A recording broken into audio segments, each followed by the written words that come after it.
Celui qui veut sauver sa vie la perdra, mais qui perd sa vie à cause de moi la gardera. En effet, si quelqu'un veut marcher derrière moi, qu'il renonce à lui-même, qu'il prenne sa croix et qu'il me suive, dit le Seigneur.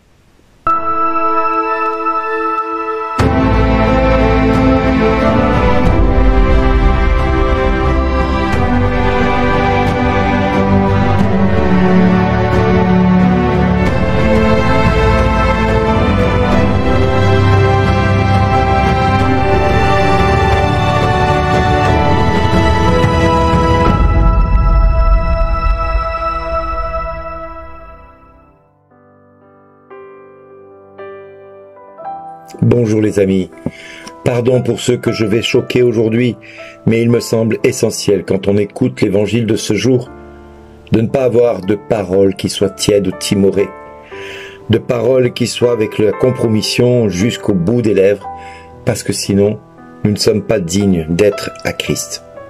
Le Christ lui-même est déjà dans une radicalité qu'il impose à ses disciples, qui dépasse l'entendement humain. Si quelqu'un veut marcher à ma suite, qu'il renonce à lui-même, qu'il prenne sa croix et qu'il me suive. Celui qui veut sauver sa vie la perdra, mais celui qui perd sa vie à cause de moi la gardera. Qui de nous va être le plus radical de tous?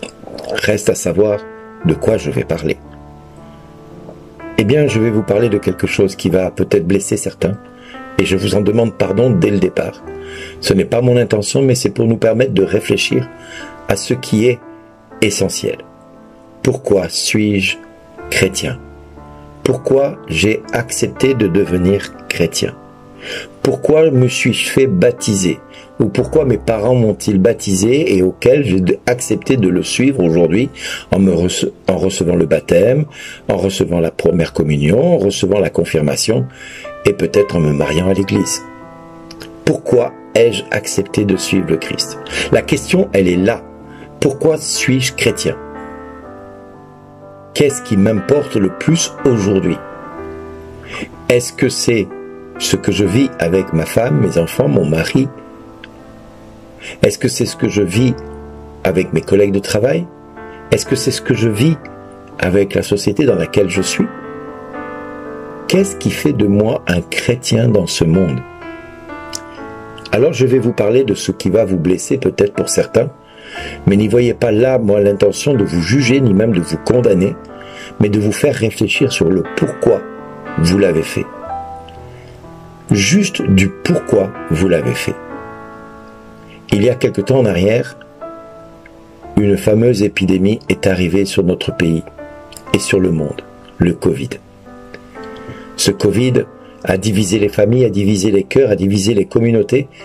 Il y avait les pour et les contre la vaccination. Il y avait les pour et les contre les protections qui nous étaient proposées, voire même imposées à un autre moment, conseillées et déconseillées à un autre et reconseillées à un autre. Tout ce qui a été fait et son contraire a été dit par la société dans laquelle nous sommes. Alors on nous a dit que nous étions en guerre, et dans cette guerre il fallait faire un choix. Le choix de ce que les autorités nous imposaient. Et c'est là que le bas blesse. Celui qui veut sauver sa vie la perdra, mais qui perd sa vie à cause de moi la gardera. Qui de ceux qui ont fait le vaccin et de ceux qui n'ont pas fait le vaccin ont été des héros? Qui parmi nous peut se regarder dans la glace et oser dire qu'il a fait un choix de manière à respecter en tout premier lieu l'intégrité de son corps, l'intégrité de sa foi, l'intégrité de ses convictions? Moi, j'ose poser la question parce que de cette réponse va advenir les chrétiens de demain. Qui parmi vous a accepté de se faire vacciner pour pouvoir aller au restaurant? Qui parmi vous s'est fait vacciner pour être conforme à ce que l'État nous demandait, sans réfléchir du pourquoi on nous demandait de nous faire vacciner et savoir pourquoi on ne nous a pas dit ce qu'il y avait dans ces vaccins? Pourquoi l'Union européenne a-t-elle accepté d'acheter des vaccins sans savoir ce qu'il y avait dedans? Pourquoi l'Union européenne a dédouané les laboratoires des conséquences de ce vaccin? Pourquoi, depuis que les gens ont été vaccinés, le nombre de décès par infarctus, par AVC, par problème de santé secondaire est arrivé? Pourquoi, depuis que les vaccins sont arrivés, le nombre de personnes ont vu leur cycle menstruel disparaître et d'autres qui ne l'avaient plus le voir réapparaître même à 55, 56, 58, voire 65 ans. Ce sont des témoignages que j'ai eus de personnes qui se retrouvent à nouveau avec des problèmes qu'ils n'auraient jamais pensé avoir. Pourquoi le nombre de fausses couches a été multiplié par 6 depuis que les personnes se sont fait vacciner? Pourquoi le nombre d'œdèmes ont augmenté par 5 depuis cette vaccination? Bizarrement, ces chiffres, vous ne les aurez pas en France, vous les aurez que dans les pays étrangers. Alors, est-ce que les pays étrangers sont tous complotistes? Est-ce que nous, la France, nous sommes aveugles? C'est la question qu'il faut se poser. J'ose vous poser ces questions parce que demain, le monde va nous imposer des règles que nous devrons accepter. Et si nous les refusons, alors nous ne pourrons plus rien acheter ni vendre. Ces règles, ce sera peut-être d'accepter cette fameuse puce pour être reconnu comme bon citoyen. Et on vous dira que si vous êtes un bon citoyen, vous devez accepter de vous faire marquer du signe de la bête. Et si vous êtes un bon citoyen, vous devez vous conformer aux règles que le monde va vous imposer. Demain, dans quelques heures, dans quelques jours, dans quelques semaines, dans quelques mois, quelques années, l'euro va disparaître sous sa forme actuelle pour devenir l'euro numérique.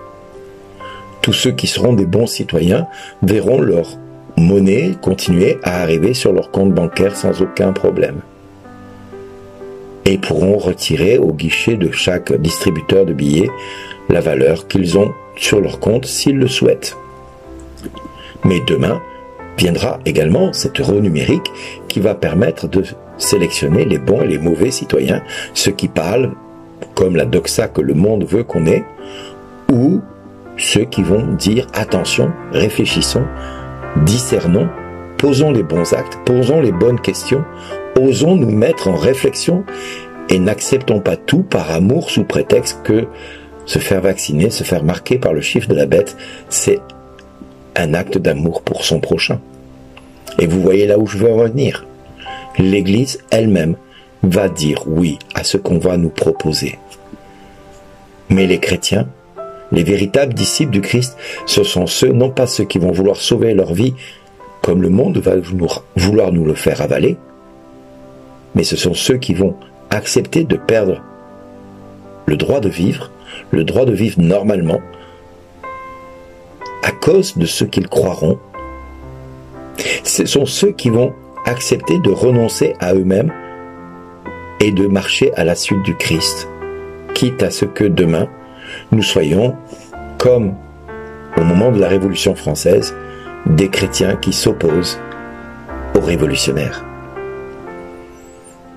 Pourtant, la société nous dit que la Révolution a été une bonne chose, mais quel a été le nombre de chrétiens que l'on a mis à Nantes, à La Rochelle, dans des bateaux percés au moment de la marée basse, et qu'on attendait que la marée monte pour que les gens meurent noyés dans ces bateaux.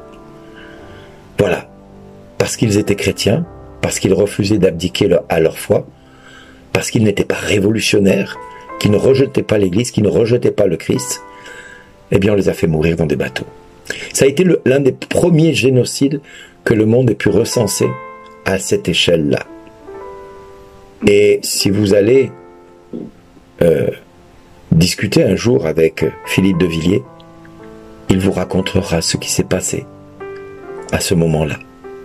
Il le fait très bien lorsqu'il parle de ça. Mes amis, si je vous parle de tout ceci, c'est parce que c'est demain ce qui va se passer. C'est demain que nous allons devoir faire un choix. Un choix pour le Christ, un choix pour la vie que Dieu nous a donnée. et non pas celle que le monde veut nous proposer. J'ose vous poser la question, et je suis désolé encore une fois si je choque certains d'entre vous. Je ne suis pas là pour vous faire peur, mais juste pour vous permettre de réfléchir dès maintenant aux choix que vous allez devoir faire demain, quand on vous mettra peut-être un fusil sur la tempe et qu'on vous dira « Renonces-tu au Christ ?» Comme ce père de famille en Inde, où il y a 6 semaines, on lui a demandé « Rejettes-tu ton Dieu ou pas ?» Et il a dit « Non, mon Dieu c'est mon Seigneur, et je ne vais pas rejeter mon Dieu parce que vous me le demandez. » Et les musulmans qui étaient là dans ce village ont tué tous les pères de famille devant leur famille, sans que personne dans le monde ne relate cet événement-là. Alors oui, nous avons aujourd'hui dans notre histoire un choix à faire. Pas celle que le monde veut que nous ayons, mais celle qui nous semble en notre âme et conscience le meilleur et le meilleur des choix à faire. Être chrétien, c'est accepter de perdre la vie pour le Christ. C'est accepter de renoncer à lui-même et de marcher comme un témoin du Christ dans ce monde. D'être capable de dire « Je renonce à tout ce que vous me proposez pour suivre le Christ, parce que ce que le Christ me demande, c'est l'amour. Et à l'amour, nulle personne ne peut me commander comment je dois aimer. » Merci d'exister.